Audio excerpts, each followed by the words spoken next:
Փոսին արդեն այսքան հասանք, ես են մեծ ծառի փոսի տեղն է,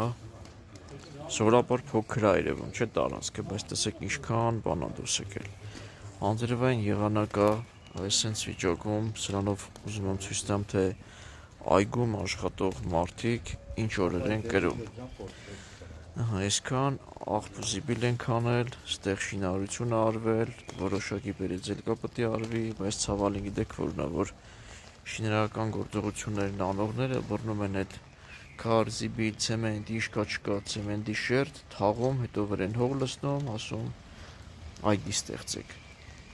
Ինչևէ կմաքրենք, կտզենք, բայց ինչքան լավ կլինի, որ ամեն մարդ իր գործը ճիշտ կատարի։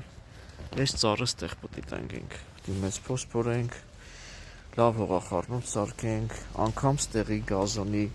ցանքը թեկուզ մենք ենք արել մոնտաժը, բայց հողը պատրաստել են նոր մեզ կանչել, նայեք շերտի ոչ ճիշտ խառնվածությունը։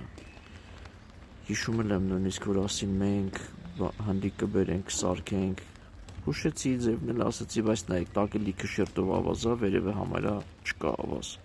Ստե պատրաստել են, հարթացրել են, մենք գազոնն ենք ցանել, մոնտաժն ենք արել, բայց ցանքը մենք ենք կատարել, հողի աշխատանքները մենք չենք արել։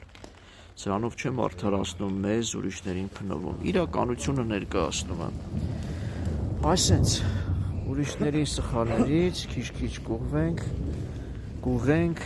այս բարդություններից դուրս կգանք, գեղեցիկ ծառերը կտնկենք, նորմալ աշխատանք կունենանք, արդյունք կունենանք։